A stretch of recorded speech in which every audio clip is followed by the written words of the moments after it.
When building an economic model, it's tempting to include as many factors as your computer can handle before it explodes. Protection of property rights, access to financial markets, political freedom, just to name a few examples.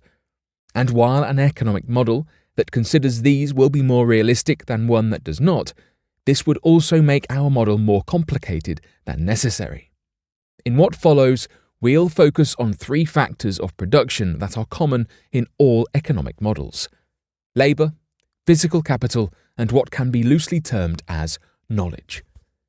We'll look at how well or poorly a popular economic model answers our central questions. Then we'll extend the model by considering different factors of production, such as human capital and social infrastructure. Afterwards, you'll have a good grasp on just some of the reasons why some countries grow faster than others. How should we define labour, physical capital, and knowledge? Labour is easy. It's the number of people that a country employs. Physical capital, or capital goods, includes the stuff that people use to help them produce goods that they can then sell to consumers. Capital goods should not be confused with intermediate goods, which includes the stuff that is put into a good to improve it.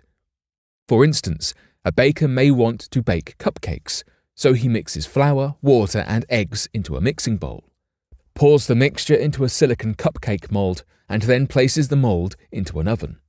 The flour, water, and eggs are intermediate goods because they are included in the final good, that is, the cupcake.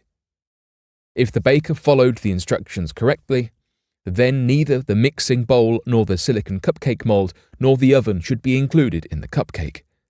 But they all assisted the baker in producing the cupcake. By convention, economists define knowledge as technical progress, but in the economic model we look at, knowledge is a catch-all term that includes everything that is not capital or labour. This can be technological progress, or geography, or language. You get the point. Knowledge is sometimes referred to as total factor productivity, or the Solow residual. For simplicity, we'll continue referring to it as knowledge. If that definition leaves you unsatisfied, you're not alone. Other models have tried to define knowledge more concretely, with varying degrees of success. We'll work with our broad definition before considering a more technical definition. The Solow growth model is likely the most influential growth model in economics. Even models that fundamentally differ from the Solow growth model are compared to it. The model explains the evolution of economic output per person through the lens of physical capital per person. The physical capital per person grows when the country reinvests a fraction of its output into its physical capital stock. A baker, for example, may use a portion of his earnings to purchase a better oven or more mixing bowls. Physical capital per person can also lose its value. Ovens, mixing bowls, and silicon cupcake molds go through wear and tear the longer you use them. How well does the Solow model answer our 2 central questions? The model explains growth over time reasonably well. There is some evidence that points to economies behaving similarly to a Solow economy. However, the model also faces serious problems. First, the physical capital stock per person in industrialized countries is about 10 times larger today than it was 100 years ago. This growth in the capital stock is smaller than what the Solow model would predict. Second, the difference between the physical capital per person in the richest nations and in the poorest nations is smaller than what the Solow model would predict.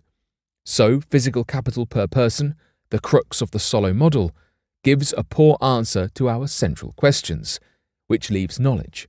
Unfortunately, the Solow model doesn't say much about how knowledge grows. It assumes that knowledge just grows at a constant rate. It also doesn't help that the Solow model gives a broad definition of knowledge. If knowledge does explain most of the variation in economic growth that we see between wealthy nations and poor nations, then the Solow model is silent on how an economy can grow its knowledge. It's reasonable to assume that not only the amount of labour, but also the quality of labour matters for economic growth. That is, a skilled labourer is likely to be more productive than an unskilled labourer. we can define the quality of labour within a country as that country's human capital. A country with high human capital will have more productive workers, which leads to higher economic growth. How well does a model with human capital explain growth?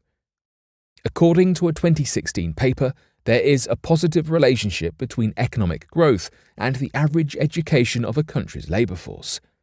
But papers that study the contribution of human capital to economic growth show that human capital is not the dominating factor. For instance, one study comparing economic growth between Chinese provinces finds that human capital explains, on average, about 13% of the economic growth in the Chinese provinces in the 1990s. Another study on 127 countries finds similar results. Human capital explains only a small amount of the variation between the richest countries and the poorest countries. Recently, the interest in human capital has encouraged new research into the relationship between institutions and economic growth. For instance, the United States has strong protection of property, some of the best universities in the world, free markets, an independent court system, and the list goes on. Perhaps the main explanation for the wealth gap between wealthy countries and poor countries isn't differences in human capital specifically, but more broadly, differences in policies and institutions. For example, if you live in a dictatorship where the government could arbitrarily expropriate your assets, there is almost no incentive to start a new business or innovate in your existing business. Because the more successful you become, the larger of a target you will be. If you don't have the legal and institutional framework to give people confidence, no amount of capital goods or even education can make up for this disadvantage. And the data shows that institutions or social infrastructure does explain much of the variation that we see in economic growth. The same study on 127 countries that finds that human capital explains only a small fraction of the variation between the richest countries and the poorest countries also finds that a country's policies and institutions are the main predictor of economic growth in the long run. The policies and institutions in place affect the productivity of labour and human capital, which then affects that country's economic output. Growth theory is hard.